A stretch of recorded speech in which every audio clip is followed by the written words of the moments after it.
సికింద్రాబాద్లోని doctor Narayana college of hotel మేనేజ్మెంట్లో 100% job guarantee 966365 ప్రస్తుతం మనతో పాటు ఉన్నారు దేవాదాయ శాఖలో అసిస్టెంట్ కమిషనర్గా పనిచేస్తున్న శాంతి భర్త మదన్ మోహన్ గారు. ఆయన కొన్ని సంచలనమైనటువంటి ఆరోపణలు చేస్తున్నారు. అసలు ఎందుకు అలా చేస్తున్నారు, ఇప్పుడే ఎందుకు చేస్తున్నారు, ఏంటి ఆరోపణలు, వాటికి ఆధారాలు ఏంటి, అన్నీ కూడా ఆయన మాటల్లోనే విందాం ఇప్పుడు. నమస్తే అండి. నమస్తే మేడం. మదన్ మోహన్ గారు, మీకు శాంతి గారికి ఎప్పుడు మ్యారేజ్ అయింది, అసలు మీకు ఎంతమంది పిల్లలు, ఎక్కడి నుంచి మీరిద్దరు, అంటే నేను విన్నాను ఎస్టీకి సంబంధించిన వాళ్ళు అని చెప్పేసి, సో అసలు ఎక్కడి నుంచి మొత్తం మీ హిస్టరీ చెప్పండి ఫస్ట్. యాక్చువల్గా మాది రాయలసీమ కర్నూలు జిల్లా మేడం, ఇప్పుడు నంద్యాల జిల్లా. 2013లో మా పెళ్ళి అయింది. మాది ఎస్టీ ఎరుకల కులానికి చెందింది. నా నేటివ్ ప్లేస్ వచ్చేసి కోవెలకుంట, నంద్యాలకు ఒక 30 కిలోమీటర్స్ దూరం. ఇప్పుడు నంద్యాల పట్టణం. ఆమె నంద్యాల, మేము బంధువులమే. ఓహో, ఇద్దరు బంధువులమే. ఓకే, అరేంజ్డ్ మ్యారేజ్, పెద్దలు కుదిర్చిన మ్యారేజ్. నేను 2012లో యూఎస్ నుంచి వచ్చి ఎంఎస్సీసీ యూఎస్ నుంచి వచ్చి ఈ జాబ్లో జాయిన్ అయ్యాను. ఇక్కడ ఇప్పుడు ఏం జాబ్ అండి మీరు? నేను అసిస్టెంట్ డైరెక్టర్గా Indian institute of packaging, IIP అంటారు, సనత్ నగర్లో ఉంది. It's under minister of commerce and industry. దాంట్లో అసిస్టెంట్ డైరెక్టర్ జాయిన్ అయిన తర్వాత నేను ఒక లా అమ్మాయిని చేసుకోవాలని, అది నా కులంలో చేసుకోవాలని, తర్వాత పేదరాలు అయి ఉండాలి, పేదింటి అమ్మాయిని వితౌట్ డౌరీ ఫ్రీగా అనేసి లా అమ్మాయి కూడా దొరికింది నాకు. అమ్మాయి లా చేస్తున్నాడు మన అమీర్పేట పడాలి. అప్పటికి 5 years కోర్స్, అది బిఎల్ఎల్బి. ఆమె 3rd year ఉండగా మ్యారేజ్ చేసుకున్నాను అమ్మాయిని, అరేంజ్ మ్యారేజ్. 2013లో మ్యారేజ్ అయింది. 13, 14, 15 తనది కూడా లా అయిపోయింది. 2 ఏళ్ళు చదివించాను. తర్వాత కోచింగ్ తీసుకుంటాను, జేసీజీ జడ్జి అవుతానంటే డైరెక్ట్ జడ్జి అవుతామా, ముందు ఒక 3-4 ఏళ్ళు ప్రాక్టీస్ చేయి, ఫీల్డ్ వచ్చేసి సమస్యలు తెలుస్తాయి, అప్పుడు you can handle the bar అని చెప్పి నేనే తను ప్రోత్సహించి మొత్తం ట్రైనింగ్ చేశాను. మన సికింద్రాబాద్ కోర్టులో, అన్ని కోర్టులో తిరిగేది, ప్రాక్టీస్ చేసి.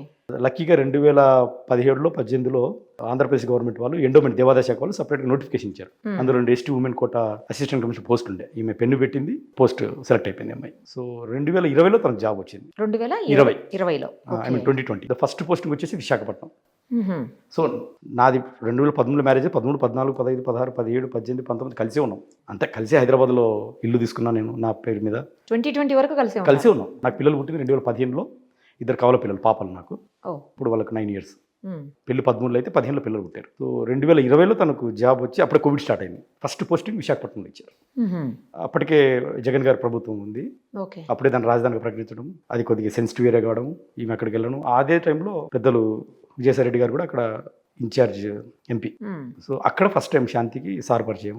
అప్పటి నుంచి నాకు కూడా పరిచయం, ఎందుకంటే నేను హస్బెండ్ కాబట్టి శాంతికి. సో 2020, 2021 ఈ 2 సంవత్సరాలు శాంతి విశాఖపట్నంలో చేసేది. సార్ని కూడా మీ ఫ్యామిలీ కాబట్టి విశాఖపట్నం నేను ఎవ్రీ వీక్ వెళ్ళేవాడిని అక్కడికి. ఇక్కడే ఉండి జాబ్ ఇక్కడ సెంట్రల్ గవర్నమెంట్, స్టేట్ గవర్నమెంట్, నేను ఎవ్రీ వీక్ వెళ్ళేవాడిని. అక్కడికి వెళ్ళినప్పుడల్లా అక్కడ చెప్తేది ఇప్పుడు నాకు విజయసాయి రెడ్డి సార్ అందరి గురించి చెప్పేది. విజయసాయి రెడ్డి అప్పుడు సార్ పెద్ద విఐపి కాబట్టి ఆయన గురించి కూడా చెప్పేది. సో సార్ని కూడా ఒక 4-5 సార్లు కలిసే అవకాశం వచ్చింది నాకు. ఇక్కడ హైదరాబాద్లో కూడా జూబ్లీ హిల్స్ ఇంట్లో 2 సార్లు, ఒకసారి శంషాబాద్ వాళ్ళ ఫామ్ హౌస్ కూడా వెళ్ళాను. తర్వాత అమెరికాకి వెళ్ళే ముందు నేను 2022లో అమెరికాకి వెళ్ళాను, జనవరిలో. అప్పుడు సార్ని కూడా కలిసి తన బ్లెస్సింగ్స్ తీసుకొని అమెరికాకి వెళ్ళాను. సో ఇది మేడం, అంటే మా ఇద్దరి మధ్య ఎటువంటి సమస్యలు లేవు శాంతికి నాకు. సో నేను 2013 నుంచి 2021 వరకు శాంతితోటే ఉన్నాను. 21 వరకు ఉన్నాను. 21 తర్వాత ఎందుకు విడిపోయారు? విడిపోలేదు మేడం. 2022 జనవరిలో PhDకి వెళ్ళి చేయడానికి అమెరికా వెళ్ళాను. 22, 23 అమెరికాలో ఉన్నాను. ఆ 2 ఏళ్లలో 2 సార్లు వచ్చేయాలి ఇండియాకి. సో నేను పర్మనెంట్గా వచ్చింది మొన్న జనవరికి.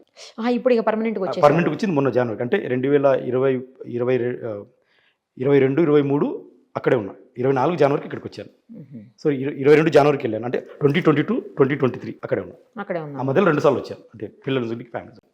నేను జనవరి 2022 వెళ్ళాను. సెప్టెంబర్లో రప్పించిందండి ఇక్కడికి 1 వీక్ కోసం. యాక్చువల్ ప్లాన్ లేదు, నువ్వు రా అనేది 1 వీక్ కోసం. ఎందుకు 1 వీక్ ఏం అవసరం అంటే, లేదు అర్జెంటుగా రా, మనం ఒక విల్లా తీసుకుందాము. కొద్దిగా అంటే విజయసాయి సార్ నాకు మంచి పరిచయం అప్పటికి. అంటే 4 సార్లు కలిసాను, 4 సార్లు కలిశాను. అదే ఆయన నా ఫాదర్ ఏజ్లో ఉన్నారు కదా, మంచి పరిచయం. I have good respect and ఇది ఉండేది. సార్ కూడా తెలుసు, అంటే శాంతి హస్బెండ్ అని తెలుసు.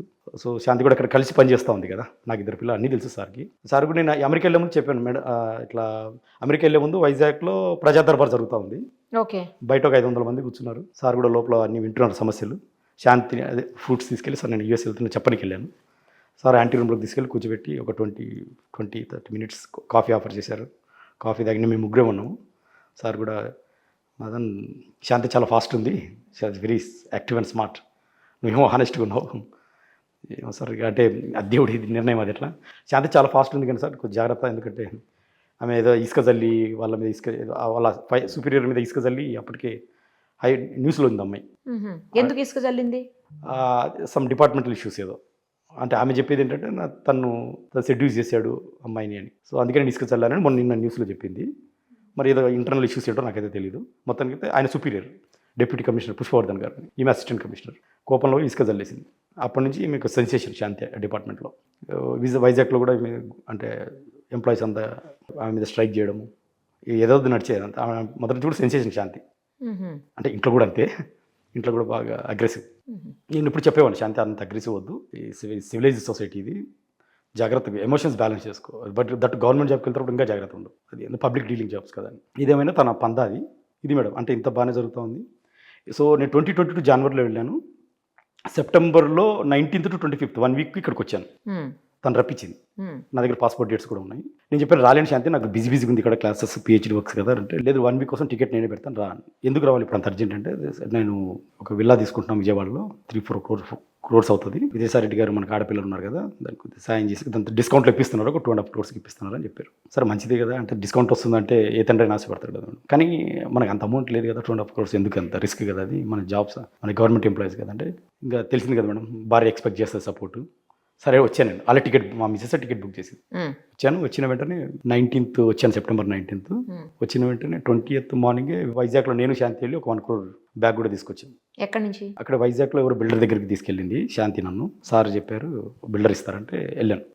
ఈ సుభాష్ రెడ్డి ఇవన్నీ నాకు ఎవరో తెలియదు, నాకు తెలిసింది విజయసాయి రెడ్డి సార్ ఒక్కరు ఎప్పటికి. అదేలే నాకు సుభాష్ రెడ్డి ఎవరు, ఆయన పేరు ఇప్పుడు ఆమె నిన్న చెప్పేంత వరకు తెలియదు. అంటే ఆ రోజు నేను అమెరికా నుంచి వచ్చే డాక్యుమెంట్స్ ఓపెన్ చేసేంత వరకు, హాస్పిటల్కి వెళ్ళేంత వరకు సుభాష్ రెడ్డి ఎవరో నాకు తెలియదు. నాకు తెలిసింది విజయసాయి రెడ్డి సారే ఇంత పెద్ద అమౌంట్ ట్రాన్సాక్షన్ ఇచ్చేయగలిగేది, ఇచ్చింది ఇవ్వగలిగే కెపాసిటీ ఉన్న వ్యక్తి నాకు తెలిసినంతలో శాంతికి ఆయన ఒక్కరే. ఓకే. అంటే శాంతి చెప్పింది కూడా ఏంటంటే, సారేం ఊరికి ఇవ్వలేదు, నేను అదే ఆ వైజాగ్లో సార్ కొద్దిగా ఇలాంటి ఇష్యూస్లో న్యాయబద్ధంగా ఏదో సమస్య ఉంటే క్లారిఫై చేశాను, సాయం చేశాను అని తనే చెప్పి, ఏదైనా రిస్క్ అమ్మా అని చెప్పాను నేను. ఏదైనా రిస్క్ ఏ రోజుకైనా, ఎందుకంత అని నేను. దేవాదాయ శాఖలో ఉన్న ఆమెకు ల్యాండ్ ఇష్యూస్లో ఇంటర్ఫీర్ కావాల్సిన అవసరం ఏంటి? యాక్చువల్గా ఎండోమెంట్లో ల్యాండ్స్కి ఎక్కువ లింక్ ఉంటుంది మేడం. ఎండోమెంట్స్లో దేవాదాయ శాఖలో భూములు కనెక్షన్స్ ఉంటాయి ఎక్కువగా. దేవాదాయ శాఖ భూములు దేవాదాయ శాఖకు మాత్రమే చెందినవి, అది ప్రభుత్వానికి కూడా సంబంధం ఉండదు కదా భూములతో. అంటే అది నాకు ఎగ్జాక్ట్ నెక్సెస్ అయితే తెలియదు మేడం. బట్ నాకు అర్థమైంది ఏంటంటే, ఆ భూములని దేవాదాయ శాఖలో ఉన్న భూములని ఐ డోంట్ నో దాన్ how to convert that into the other forms. Okay. But what I understood, తనే చెప్పింది ప్రేమ్ సమాజ్ ఏదో అక్కడ రిసార్ట్స్ ఏవో ఉన్నాయి, అక్కడ కొన్ని ల్యాండ్స్ ఉన్నాయి, సార్ కూడా ఏదో ఇష్యూ ఉంది, రిజాల్వ్ చేసాను తను చెప్పింది. అందులో మనకు కొంత సాయం చేస్తున్నారు సార్ అంటే, ఏదేమైనా సరే రిస్కేనమ్మా, ఎందుకంటే పొలిటీషియన్స్ ఇవాళ ఉంటారు వెళ్ళిపోతారు, నీది ఎగ్జిక్యూటివ్ జాబ్ ఇది, your in administrative job, bureaucratic job ఇది అంటే, ఇక తను పట్టిన పంత తనదే. సరే ఏదేమైనా నన్ను కూడా చెప్పేది, నువ్వు డబ్బు సంపాదించలేవు, నువ్వు హస్బెండ్గా పనికిరావు, అటు డబ్బు సంపాదించవు ఇటు. సరే కానీ హస్బెండ్గా కనీసం చెప్పిందని బ్యాగ్లోనే పోయా నేను. ఇక తప్పదు కదా మేడం, ఇక నాకు 2 ఆడపిల్లలు. నేను చదువుకున్న నవోదయ స్కూల్లో, కర్నూలు జిల్లా నవోదయ. నేను నవోదయలో ఈ groom with very ideological atmosphere, నీతి నిజాయితీ, ఇక ఆ విధంగా పెరిగాము. నా మిస్సెస్ కూడా అదే ఎక్స్పెక్ట్ చేసి, నేను అందుకే లా అమ్మాయి కావాలనుకుంది కూడా కారణం అది. నాకు లానే కావాలి అమ్మాయి, నేను కూడా లా చేశాను. నేను gold medallist in law constitution, అదే కాలేజ్లో. మా మిస్సెస్ కింద జూనియర్గా జాయిన్ అయ్యి లా చేశాను. సో నేను ఈ విధంగా పెరిగాను మేడం, మా మిస్సెస్ అలా పెరిగింది. సరే ఏదేమైనప్పటికీ తప్పదు కదా. 1 crore తీసుకొని వెళ్ళి అక్కడ పే చేసి వచ్చారా? నేను తీసుకురామని తీసుకొచ్చి నా మిస్సెస్కి ఇచ్చాను. అంటే తను చెప్పింది అమ్మని అక్కడ కట్టుకోవాలి అని చెప్పింది. అది ఏం చేసింది అంటే, అక్కడ కట్టుకోవాలని తనే చెప్పింది. ఆ తర్వాత నెక్స్ట్ డే మార్నింగే ఫ్లైట్ కూడా బుక్ చేసింది ఇక్కడ నుంచి, వైజాగ్ నుంచి హైదరాబాద్. విజయవాడ కదా విల్లా, ఇందాక మీరు చెప్పింది. విల్లా విజయవాడే, కానీ తను అప్పటికి జాబ్ చేస్తుంది వైజాగ్లో. Okay okay. సో నువ్వు వైజాగ్ నుంచి హైదరాబాద్ ఫ్లైట్ బుక్ చేసింది, దిగాను. తనే మార్నింగ్ పూట అక్కడ వెళ్ళు, పక్కన సార్ శంషాబాద్ సార్ ఇల్లు ఉంటుంది, వెళ్ళాను, ఇంటికి కూడా వెళ్ళాను క్యాబ్ తీసుకుని. వెళ్తాను, అక్కడ మేడం సునంద మేడం గారు ఉండే లోపల. అంటే మేడం నాకు అప్పటికే 1-2 సార్లు చూశాను జూబ్లీ హిల్స్లో. అంటే ఆమె గుర్తుపట్టకపోవచ్చేమో నన్ను, కానీ మేము గుర్తుపట్టవచ్చేమో శాంతి వైఫ్ హస్బెండ్ అని, ఐ డోంట్ నో ఎగ్జాక్ట్లీ. అదే ఒకసారి జూబ్లీ హిల్స్ ఉన్నప్పుడు ఫోటోలు దిగాము, నమస్తే మేడం అని చెప్పాను అంతే. అక్కడ బ్యాగ్ని తీసుకెళ్ళు, అది శాంతి చెప్పింది 60 lakhs ఉంటాయి దాంట్లో, బ్యాగ్ తీసుకొని వచ్చేసేయండి. నేను బ్యాగ్ ఓపెన్ చేసి చూశాను, బ్యాగ్ తీసుకొచ్చి మళ్ళీ బై రోడ్ వెళ్ళాను, క్యాబ్ బుక్ చేసుకొని బై రోడ్ ఇక్కడ నుంచి వైజాగ్కి, హైదరాబాద్ టు వైజాగ్. ఫ్లైట్ కాకుండా, ఫ్లైట్ అంటే చెకింగ్ ఉంటుంది కదా, బై రోడ్ వెళ్ళాను. వెళ్తూ విజయవాడలో విల్లా కూడా చూశాను, చూపించారు నాకు వేరు. అంటే నమ్మాలి కదా ఇదంతా కూడా, ఐ హ్యావ్ టు బిలీవ్. అందుకు they made me to believe, మనం విల్లా కోసం ఇదంతా చేస్తున్నాము అనేది బిలీవ్ చేయించాను. నాతో చూసి వెళ్ళి శాంతికి అమౌంట్ కూడా ఇచ్చేసాను. నా రోల్ ఏంటంటే పోస్ట్ మ్యాన్ రోల్. బ్యాగులు మోయటం, బ్యాగులు తీసుకెళ్ళి మన చోట ఇవ్వటం, తీసుకురావాల్సిన చోట తీసుకురావాలి. ఈ రెండే చేసింది నేను ఆ వారంలో. ఆ వారంలో అమెరికా నుంచి వచ్చి నేను చేసింది రెండే, అది ఇది. ఆ తర్వాత నెక్స్ట్ 2-3 డేస్ ఉన్నాను. శాంతితో హ్యావ్ ఏ ఫిజికల్ రిలేషన్. అప్పుడు నాకు అర్థమైంది ఏంటంటే అప్పటికే తన కడుపులో 2 months బేబీ ఉంది. అది నాకు అప్పుడు తెలియదు. ఓకే. నాకు అప్పుడు తెలియదు అది. నేను మొన్న జనవరిలో వచ్చిన తర్వాత, ఎందుకంటే నేను సెప్టెంబర్లో వచ్చాను, అమ్మాయి డెలివరీ వచ్చేసి ఏప్రిల్లో డెలివరీ అయింది. April 15th. అంటే 7 months. నాకు అక్కడ కూడా డౌట్ రాలేదు. ప్రీమెచ్యూర్డ్ అనుకున్నారా? అక్కడ కూడా డౌట్ రాలేదు. నాకు అంత టైం లేదు. నేను నా బేబీ అనుకుంటున్నాను అప్పటికి కూడా. విషయం ఏంటంటే నేను తను సెక్సువల్ ఇంటర్కోర్స్ చేసినప్పుడు నేను అనుకోలేదు, అంటే ప్లానింగ్ లేదు మాకు. నేను యూఎస్లో ఉంటాను కదా, 3-4 years వచ్చిన తర్వాత ప్లాన్ చేసుకుందామని అనుకున్నాను. ఎనీహౌ నేను అంటే అవాయిడ్ చేశాను కంప్లీట్గా. బయట తర్వాత ఇండియాకి వెళ్ళి అమెరికా వెళ్ళిన తర్వాత నేను కన్సీవ్ అయ్యాను అనింది. హౌ ఇట్ పాసిబుల్ అమ్మా అన్నాను. అంటే లేదు, దెర్ ఈజ్ ఎ ఛాన్స్ అనింది. సరే whatever it maybe, conceive అయినావు కదా, లెట్ ఇట్ బి అన్నా నేను. అక్కడ చిన్న ఆర్గ్యుమెంట్ అయింది. ఎట్లా అడుగుతావు నువ్వు భర్త, నీకు ఎంత ధైర్యం అది ఇది అని.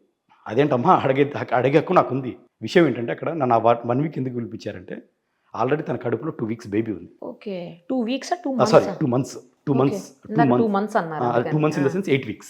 అక్కడ ఆ బేబీ నా అకౌంట్లో వేయాలనేది తన ప్రయత్నం అనేది నేను అనుకున్నా. ఎందుకంటే దట్స్ నాట్ ద వే. అది నాకు అవన్నీ నాకు తెలియదు అసలు నిజానికి.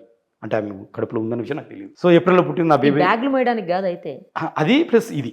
ఓకే. అది ప్లస్ ఇది నాకు అది అర్థమైంది తర్వాత. నాకు రీసెర్చ్లో తర్వాత నాకు అర్థమైంది. తర్వాత కన్సీవ్ అయింది నా baby. I was very happy. మగ పిల్లోడు. తర్వాత ట్రేస్ కూడా చేసుకుంది. డాక్టర్ శ్రీదేవి KGH హాస్పిటల్, ఆమె కూడా ట్రేస్ చేసి చెప్పింది. ఆమె నాకు తెలుసు డాక్టర్ శ్రీదేవి. చేయకూడదు కదా, అది చేయకూడదు నిజానికి. అయితే లోపల బేబీ మేల్ ఆర్ ఫీమేల్ అని చెప్పకూడదు కదా, as per act. yes she did it. అంటే మీకు పుట్టక ముందే అబ్బాయిని తెలిసిపోయింది. అంతే, తనే కనుక్కుంది. మరి అమ్మాయి అయితే నా అకౌంట్లో పడేదేమో నాకు తెలియదు. అబ్బాయి కాబట్టి అకౌంట్ మారిందేమో నాకు తెలీదు. సో ఆ చిన్న క్వశ్చన్ అడిగాను. నేను సెప్టెంబర్లో 1 week వచ్చి వెళ్ళాను. డిసెంబర్లో నాకు మళ్ళీ క్రిస్మస్ హాలిడేస్ అమెరికాలో, అదే ఇయర్లోనే 2022. నేను వచ్చేస్తానమ్మా 1 month, ఎందుకంటే నువ్వు కన్సీవ్ అయ్యావు కదా, అది చూడనికి బాగోదు సొసైటీకి అంటే. లేదు రావద్దు వచ్చి ఏం చేస్తావు? లేదు నేను రావాలి, నాకు చెడ్డ పేరు నీకు చెడ్డ పేరు అనేసి బలవంతంగా వచ్చాను. నేను టికెట్ బుక్ చేసుకుని వచ్చాను. కానీ ఆ 1 month ఉన్నాను. 1 monthలో కలవలేదు. అంటే నాకు కలిసే అవకాశం ఇవ్వలేదు అమ్మాయి. ఐ మీన్ చూడను కూడా చూడలేదు, మీట్ అవ్వలేదు అసలు మీట్ అవ్వలేదు. అప్పటికే హైదరాబాద్లోనే ఉన్నారు, అక్కడనే ఉందా అమ్మాయి? విజయవాడకి ట్రాన్స్ఫర్ అయింది అప్పటికే. నేను డిసెంబర్లో వచ్చేటప్పుడు విజయవాడ ట్రాన్స్ఫర్ అయిపోయింది. ఇక్కడికి హైదరాబాద్కి వచ్చి నా పిల్లలు వైజాగ్లో ఉన్నారు. పిల్లల దగ్గర 2 weeks ఉన్నాను. పిల్లలు విజయవాడ వైజాగ్లో ఎవరి దగ్గర? వాళ్ళ అమ్మమ్మ దగ్గర. అక్కడ ఫ్లాట్ ఉంది, శాంతికి ఓన్ ఫ్లాట్ ఉంది. అక్కడ 2 పిల్లలు, వాళ్ళ అమ్మమ్మ పిల్లలు చూసుకుంటా ఉంది. నేను ఒక 2 weeks పిల్లల దగ్గరికి వెళ్ళాను. ఆబ్వియస్గా 2 weeks భార్య దగ్గర ఉండాలనుకుంటాం కదా, పిల్లల్ని తీసుకొని వచ్చి నాకు ఛాన్స్ ఇవ్వలేదు అసలు. ఎందుకు కలవాలమ్మా, నేను కలవాలంటే లేదు అంటే నాకు అప్పటికి ఒక ఇండికేషన్ ఇచ్చింది. అంటే నాకు ఇష్టం లేదు, నీ పేరు మీద నేను ఉండదలుచుకోవట్లేదు, నువ్వు నా క్వశ్చన్ అడిగావు కదా ఆ రోజున అంటుంది. ఈ క్వశ్చన్ అని నువ్వు ఎట్లా అడుగుతావు, భార్యని ఎట్లా అడుగుతావు క్వశ్చన్ అంటుంది. అడిగి తప్పే ఉంది, అడగరాందేమో అడగలేదు కదా అన్న. నేను మధ్యలో మీరిద్దరు మాట్లాడుకోలేదా? ఫోన్లో మాట్లాడుకుంటాం. తనకు నిజం తెలుసు, కడుపులో ఉన్న బిడ్డ నా బిడ్డ కాదని తెలుసు కాబట్టి రిపల్షన్ క్రియేట్ చేయాలి కదా, రిపల్షన్ క్రియేట్ చేస్తూ ఉంది. నిజానికైతే మా ఇద్దరి మధ్య ఏ ఆర్గ్యుమెంట్స్ లేవు. చిన్న గొడవలు సహజంగా ఉండేటివి, అంతేగాని పెద్దవి విడిపోయేంత డ్రామా అయితే ఎప్పుడు లేదు లైఫ్లో. ఓకే. సో ఇది మేడం జరిగింది. సో డిసెంబర్లో అంతా ఉన్నాను కానీ కలిసే అవకాశం దొరకలేదు అమ్మాయిని. ఐ మీన్ చూసే అవకాశం దొరకలేదు, మీట్ అవ్వలేదు అవ్వలేదు. అమ్మాయి విజయవాడ అడ్రస్ కూడా తెలియదు నాకు. అదేంటి మీ వైఫ్ అడ్రస్ మీకు తెలియదా? తెలియదు నాకు అడ్రస్. అంటే ఎందుకంటే ఆమె విజయవాడ ట్రాన్స్ఫర్ అయింది, ఎవరికి చెప్పలేదు. ఆఫీస్ తెలుసు. నేను ఎప్పుడు బలవంతంగా ఆమె పిలిస్తే వెళ్ళాలని కానీ బలవంతంగా ఎప్పుడు వెళ్ళలేదు నేను వచ్చిన 1 monthలో. ఆమె ఎక్కడ ఉంటుందో కూడా తెలియదు నాకు విజయవాడలో. అంటే ఎవరికి చెప్పలేదు, ఎవరైనా చెప్పట్లేదు అడ్రస్. వాళ్ళ అమ్మ అంటది నాకు తెలియదు అంటది. ఇక ఆఫీసులో కూడా మేము చెప్పడం మేడం మాకు తెలియదు సార్ అంటారు. తెలియదు అంటున్నారు. ఇక నేనైతే ఫోర్స్ చేయలేను కదా మేడం. తనంతా కదా భార్య అంటే భర్తని కడుపులో బిడ్డ ఉంది, వచ్చిందే బిడ్డను చూసుకునికి, నా బిడ్డ అప్పటికి అనుకోని. సో వచ్చిందే దానికోసం కాబట్టి దాని అవకాశం లేదు. సరే నీ కర్మమ్మ, నేను వచ్చిందైతే నా బిడ్డను చూసుకునికి, నేనైతే బలవంతం చేయలేను కదా. సో చూడకుండానే రిటర్న్ అయిపోయాను. మళ్ళీ రిటర్న్ వెళ్ళిపోయారు? జనవరిలో వెళ్ళిపోయాను. అంటే 23 జనవరిలో వెళ్ళిపోయాను, ఫస్ట్ వీక్లో. April 15th బాబు పుట్టాడు. సో ఈ యొక్క 9 months అది కన్సీవ్ అయినప్పటి నుంచి కూడా నాకు డైలీ మాట్లాడుతూ ఉంది. తర్వాత బాబు వీడియో కాల్ చేసి చూపించేది కడుపులో ఉన్న బాబుని. డెలివరీ అయిన 3 నెలల వరకు కూడా నేను డెలివరీ అంటే కూడా ఒక 1 week వస్తాను. అంటే వద్దు ఇప్పుడేం రావద్దులే, డిసెంబర్లో ఏదో పర్మనెంట్గా వస్తా అంటున్నావు కదా, 2023 డిసెంబర్లో పర్మనెంట్గా వస్తా అంటున్నావు కదా, అప్పుడు వచ్చేసే సార్ నువ్వు ధైర్యంగా ఉంటానంటే నాకేం పర్లేదు, ఎలాగో వచ్చేస్తాను కదా అనేసి నేను రాలేదు. ఇంకా ఎలాగో పర్మనెంట్, ఇంకా డిసెంబర్లో ఎలాగో పర్మనెంట్ వస్తున్నాను కదా అని. బాబు ఏప్రిల్లో పుట్టాడు, ఇంకొక 6 నెలలే కదా సో అనేసి డిసెంబర్ వరకు ప్లాన్ చేసుకున్నాను నేను. సో ఆ డిసెంబర్లో రీసెంట్గా వచ్చాను, జనవరిలో. డిసెంబర్ అంటే ఐ మీన్ జనవరి ల్యాండ్ అయ్యాను. జనవరి ఫస్ట్ వీక్ ల్యాండ్ అయ్యాను. ఒక వస్తాను బయలుదేరుతున్నాను. ఒక 2-3 months ముందు ఈ అమ్మాయి నాకు చెప్పకుండా నా ఫ్రెండ్స్కి, 2-3 అమెరికాలో ఉన్న ఫ్రెండ్కి, ఇక్కడ హైదరాబాద్లో ఉన్న ఫ్రెండ్కి, ఊర్లో అన్నకి వాళ్ళకి ఫోన్ చేసి నేను IVF చేసుకున్నాను, మదర్ అంటే నాకు ఇష్టం లేదు, నా కడుపులో ఉన్న బిడ్డకి మదర్ తండ్రి కాదు అని. ఎప్పుడు బాబు పుట్టిన 3 నెలలకు ఓకే. నేను ఇంకొక 2-3 నెలలు ల్యాండ్ అవుతాను అనగా నేను షాక్. అంటే ఆమె చెప్పలేదు నాకు, ఇవాళ ఫోన్ చేసి మదర్ నేను శాంతి ఇలా అంటుంది, ఐవీఎఫ్ చేసుకుందంట, నీ బిడ్డ కాదంటుంది. నేను శాంతి చూసి ఏం శాంతి ఏం మాట్లాడుతున్నావు, మైండ్ ఏమైనా దొబ్బిందని నేను అడిగాను. లేదు లేదు, నువ్వు అంటే నాకు ఇష్టం లేదు, నేను ముందు నుంచి చెప్తున్నా కదా, నువ్వు నాకు ఇష్టం లేదు, నేను ఐవీఎఫ్ చేసుకున్నాను. ఇప్పుడు అది చెప్పేదాను నేను. అవును, నేను లాస్ట్లో చెప్దాం అనుకుని చెప్పాను. ఇప్పుడు this is not the way అని చెప్పాను. అయినా ఐవీఎఫ్ చేసుకోవాల్సిన అవసరం వచ్చి, అసలు ఐవీఎఫ్ నీకెవడు చేస్తాడు ఇండియాలో భర్త లేకుండా? ఎవడు చేయగలిగేది, ఎవడు భర్త లేకుండా? చేయరు కదా. భర్త పర్మిషన్ కావాలి. నేను నాకు 2 ఆడపిల్లలు, నాకు పిల్లలు లేక కాదు కదా, 2 ఆడపిల్లలు ఉన్నారు కదా. 2 ఆడపిల్లలు ఉన్నారు అంటే, లేదు లేదు నేను ఐవీఎఫ్ చేసుకుని అన్నోండి ఉన్నారు, నీ పర్మిషన్ కూడా నాకు అవసరం లేదు, అసలు నీ పేరు మీద ఉండకూడదు అనుకుని నువ్వే వద్దు అనుకున్నప్పుడు నీకు చెప్పాల్సిన అవసరం నాకేముంది అని. ఇక అదే కదా తను చేసిన దాన్ని ఎస్టాబ్లిష్ చేసుకునికి she has articulated lot of stories. Okay. ఇంకా రకరకాలుగా ప్రెషర్. సరే ఏదేమైనా మా ఐవీఎఫ్ అయితే చేసుకుని నాకు 2 ఆడపిల్లలు ఉన్నారు, నేను రేపు ఇండియాలో ఒక 2-3 మంత్స్ ల్యాండ్ అవుతున్నాను, వచ్చేటప్పుడు నాకు ఐవీఎఫ్ డాక్యుమెంట్ చూపించు. ఐవీఎఫ్ అంటే అన్నోన్ డోనర్ కాబట్టి ఒకవేళ అది అయితే నిజమైతే 50-50 ఛాన్సెస్ నేను యాక్సెప్ట్ చేసే ఛాన్స్ ఉంది ఆ బాబుని నిన్ను. ఎందుకంటే నాకు పిల్లలు ఉండద్దు. ల్యాండ్ అయిన వెంటనే విజయవాడ వెళ్ళాను. బస్ స్టాండ్లోకి వెళ్ళి అమ్మ ఇల్లు అడ్రస్ చెప్పి నేను ఇంటికి వస్తాను. లేదు లేదు ఇక్కడ విజయవాడ కాదు, వైజాగ్ వెళ్ళిపోవాలి, పిల్లలు అక్కడ ఉన్న ఆడపిల్లలు 2 అక్కడ. వైజాగ్ వెళ్ళాను. వైజాగ్లో ఇంటికి వెళ్ళొద్దు, హోటల్కి వెళ్ళాను. సరే హోటల్ దిగాను. అమెరికా నుంచి వస్తే ఎప్పుడు మొన్న జనవరిలో. ఓకే. మొన్న జనవరిలో ఇంటికి కూడా వెళ్ళలేదు మీరు? ఇంటికి వద్దు, నేను ఇంటికి వెళ్ళొద్దు, ఎందుకంటే నీ బిడ్డ కాదు కదా, అసలు నీ బిడ్డ కానప్పుడు నీకు నాకు సంబంధమే లేదు అంటే విడాకులు ఏం లేవు అప్పటికి, గొడవలు అయితే కదా అందరూ తెలుస్తుంది. హోటల్కి వెళ్ళో నేను బాబుని తీసుకొని వస్తాను నేను. ఓకే. సరే హోటల్లో దిగాను. ఈ జనవరిలో చెప్తున్నాను, ఈ జనవరి ఇదంతా పర్మనెంట్గా వచ్చిన తర్వాత జరుగుతున్న స్టోరీ. ఇక్కడ నుంచి అసలు స్టోరీ స్టార్ట్ అయింది మేడం నాకు. ఓకే. బాబుని తీసుకుని వచ్చింది, చూపించింది, ఎత్తుకున్నాను, ముద్దు పెట్టుకున్నాను, కూర్చోబెట్టుకున్నాను వాళ్ళు. ఐవీఎఫ్ అయితే డాక్యుమెంట్స్ తీయన్నాడు. అంతే కదా మేడం, ఏ పాపే బాబు బాబే నాకు ఎవరైనా సరే. ఐవీఎఫ్ అయితే అన్నుండి అన్నది అయితే పర్లేదు, ఏదో ఇష్టపడ్డామో నీకు బాబు కావాలనుకున్నామో చేసుకున్నావు, నాకు సంబంధం లేదు, నాకు డాక్యుమెంట్స్ కావాలి. లేదు లేదు నేను డాక్యుమెంట్స్ అన్నోన్ అన్నారు ఎట్లా చెప్తారు నీకు? సరే అన్నోన్ కదా, నువ్వు ఏ హాస్పిటల్కి వెళ్ళావు, ప్రూఫ్ ఉంటుంది కదా, అది చూపించు నాకు. అసలు నేను అప్పటికి రీసెర్చ్ చేశాను, ఐవీఎఫ్ హస్బెండ్ లేకుండా చేయరు ఇండియాలో చాలా సెన్సిటివ్ మ్యాటర్ అది, హ్యూమన్ ట్రాఫికింగ్ చాలా సీరియస్ మ్యాటర్ ఇక్కడ, చేయరన్న. లేదు లేదు నేను చేయించుకున్నాను. సరేనమ్మా చేయించుకున్నావు, పేరులో నువ్వు అసిస్టెంట్ కమిషనర్ నీ పేరు దాపెట్టుకున్నావు, కనీసం హాస్పిటల్ ఏంటో చెప్పు, నేను క్రాస్ వెరిఫై చేసుకోవాలి, నేను చెప్తున్నాను కదా నమ్ము అంటుంది. అట్లా కాదు తల్లి, అట్లా ఎట్లా అవుతుంది, నాకు 2 ఆడపిల్లలు ఉన్నారు, అట్లా కాదు నిజం చెప్పేది. లేదు లేదు ఒక హై ప్రొఫైల్ పర్సన్ దగ్గర నేను డోనార్ నాకు అన్నది. ఎవరు హై ప్రొఫైల్ పర్సన్ అన్న? లేదు లేదు ఇంకా నాకు అప్పటి నుంచి ఇంటర్ప్రిటేషన్ స్టార్ట్ అయ్యింది. ఆ హై ప్రొఫైల్ పర్సన్ ఎవరు, ఎందుకు ఇస్తారు డోనార్, నీకు అవసరం ఏమొచ్చింది, ఇవి మేడం రకరకాలుగా జరిగిన క్వశ్చన్. ఇక నేను ప్రెజరైజ్ చేయడం మొదలుపెట్టాను, నాకు నిజం చెప్పు. ఒకనొక టైంలో తను చెప్పడం మొదలుపెట్టింది, మేడం ఇట్లా నాకు విజయసాయి రెడ్డి గారి పిల్లలు లేరు, నాకు ఒక బాబుని కనిపెట్టమని చెప్పి తనే చెప్పిన స్టోరీ, ఇది నేను అల్లిన స్టోరీ కాదు. ఓకే. తనే చెప్పింది తన నోటి ద్వారా, నాకు ఒక బాబుని కనిపెట్టు అని ఆయన చెప్పారు. ఆయనకు నేనంటే ఇష్టం, నేను ఆయనకంటే ఇష్టం, నేను బాబుని కనిపెట్టు. సరేనమ్మా ఇష్టం బాగానే ఉంది, ఆయన వయసు ఏంటి నీ వయసు ఏంటి, సరే మీరు డోనర్ అంటున్నావు కదా, ఆయనే ఆ డాక్యుమెంట్ చూపించాను, ఆయనే డోనర్. ఎప్పుడు చెప్పింది ఈ విషయం? ఈ జనవరిలో ఇండియాలో మీరు వచ్చిన తర్వాత, పర్మనెంట్ వచ్చిన తర్వాత వచ్చాక జనవరిలో మీరు అడిగితే అప్పుడు గ్రిల్ చేయడం మొదలు పెట్టాను. అదే డాక్యుమెంట్స్ కావాల్సింది అప్పుడు చెప్పింది. ఒక 2 వీక్స్ సతాయించింది, నమ్ము అట్లా కాదు, నాకు డాక్యుమెంట్స్ కావాల్సిందే అని నేను కూర్చున్నాను. ఇక లేదు లేదు పెద్ద ఆయన డోనరు, సరేనమ్మా ఆయనే డోనర్ ఎవరన్నా కానీ నాకు కావాల్సిందే, నా మాట విను, ఆయన ఎట్లా వస్తుంది అంత పెద్ద ఆయన ప్రొఫైలు, డోనర్ చేస్తే ఎట్లా హాస్పిటల్ ఎలా ఒప్పుకుంటారు బయటికి రివీల్ చేయడానికి, ఏదేమైనా కావాల్సిందే. ఇంకా ఆమె ఏదో చెప్పింది మేడం, చెన్నైలో చేయించుకున్నాను 2-3 సార్లు, 1-2 సిట్టింగ్లు అయినాయి, ఫెయిల్ అయింది, బెంగళూరు వెళ్ళినాను 2-3 సిట్టింగ్లు అయింది, ఫెయిల్ అయింది, తర్వాత సెట్ అయింది, ఏదో స్టోరీ చెప్పింది నాకు. ఏదన్నా కానీ నాకు డాక్యుమెంట్ కావాలి. ఇంకా సంఘర్షణ మేడం, ఘర్షణ ఇది. ఇదంతా ఒక నెల నడిచింది. 2nd మంత్లో వచ్చేసరికి ఏదో డాక్యుమెంట్లు ఇస్తుంది, టెస్ట్ బేబీ అవి, ఇదే ఐవీఎఫ్ అంటుంది, ఏదేదో పేర్లు పెట్టి. మేము అన్నీ వేరే నేమ్లో చేయించాం. ఏదన్నా కానీ ఇవన్నీ రాంగ్, ఐవీఎఫ్ ఇట్లా ఉండదు. నేను అప్పటికి రీసెర్చ్ చేశాను, ఐవీఎఫ్ ఇలా జరగదు, హస్బెండ్ లేకుండా జరగదు. సరేనమ్మా ఇంత అయిపోయింది కదా, నేను పచ్చిగా అడుగుతున్నాను నిన్ను, ఫిజికల్ రిలేషన్స్ ఎవరుతుంది నీకు చెప్పు స్ట్రైట్గా. లేదు లేదు ఐవీఎఫ్ అంటే ఐవీఎఫ్, ఓవరాల్ ఇంకా చివరికి ఇంకా ఆర్గ్యుమెంట్ తట్టుకలు కావున్నాయా, ఫిజికల్ రిలేషన్ ఉంది, ఏం చేస్తాను అని నన్ను. ఇప్పుడు బాబుని బాబు కాదు కదా అంటే, ఒకటి నేను ల్యాండ్ అయిన బాబుని ఎత్తుకున్నాను కదా, ముద్దు పెట్టుకుని ఒళ్ళో కూర్చోబెట్టుకున్నాను. అప్పుడు ఆమె డాక్యుమెంట్ చూపించింది నాకు, నువ్వు సెప్టెంబర్లో వచ్చావు కదా 1 వీక్కి, ఆ వచ్చినప్పటికీ నా కడుపులో ఆల్రెడీ 2 months బేబీ ఉంది అన్నది వాళ్ళు ఏజ్ చూపిస్తారు కదా చెకింగ్లో, ఆ డేట్స్ తమకు తెలుసు, 19th to 25th ఆ డేట్స్లో 2 months బేబీ ఉన్నట్టు ఒక రికార్డు ఉంది తన దగ్గర, మెడికల్ రికార్డు. ఆ డాక్టర్ శ్రీదేవి గారు చెక్ చేసి ఇచ్చారు, బేబీ వయసు వచ్చి 2 months. అది చూపించింది నాకు కన్ఫర్మ్గా, నాకు నా బిడ్డ కాదని తెలుసు, కన్ఫర్మ్ నాకు ఆ డాక్యుమెంట్ చూపిస్తాను, నా బిడ్డ కాదు కన్ఫర్మ్. దించేశాను బాబుని. సరే ఐవీఎఫ్ ఉన్నా ఐవీఎఫ్ డాక్యుమెంట్ చూపించు. సో ఈ 1 మంత్ అంతా నడిచిన తర్వాత సెకండ్ మంత్లో చెప్పింది అవును ఫిజికల్ రిలేషన్షిప్పే వేరే వాళ్ళతోటి, నేను ఐవీఎఫ్ డాక్యుమెంట్ చూపించాను, ఏం చేసుకుంటో చేసుకో, నీ బిడ్డని కాదని నీకు తెలుసు, నువ్వంటే నాకు ఇష్టం లేదు. సుప్రీంకోర్టు చెప్పింది నేను ఎవరి దగ్గరైనా లివింగ్ రిలేషన్షిప్ ఉండొచ్చు. అట్లా కాదమ్మా, లివింగ్ రిలేషన్షిప్ అంటే మీనింగ్ అది కాదు. నాకు ఇద్దరు ఆడపిల్లలు ఉన్నారు, నాకు డైవర్స్ ఇవ్వలేదు, రీజన్ ఏంటో నాకు తెలియాలి, అవన్నీ తర్వాత. సో ఇలా నచ్చింది మేడం. ఇంకా ఆమె రకరకాల కన్విన్స్ చేస్తూ ఇవన్నీ చెప్పింది నాకు. అంటే విజయసాయి రెడ్డి గారే ఫిజికల్ రిలేషన్ అని. సరేనమ్మా విజయసాయి రెడ్డి గారే. ఇదంతా ఒక 2 months నడిచింది మేడం బయటకు రానికి. 2 months అంత ప్రెషర్, విపరీతమైన ప్రెషర్ ఉంటుంది కదా నాకు. ఇంకా చివరికి వచ్చేసి సరే విజయసాయి రెడ్డి గారు అనుకుందాం కాసేపు, నమ్ముతున్నాను, దానికైతే నువ్వేం ప్రూఫ్ చూపించట్లేదు, నమ్మాలంటావు, ఏమనంటే నమ్మాలంటావు. సరే ఆయనతోటి నా పిల్లలకు నాకు న్యాయం చేయి, నేనైతే నీతో ఉండలేను, నేను నిన్ను ఏలుకోలేను, నా పిల్లలకు నాకు న్యాయం చేసేయి, నీకు ఒక నమస్కారం, నాకు మోరల్గా మానిటర్గా 2 పరంగా న్యాయం చేయి.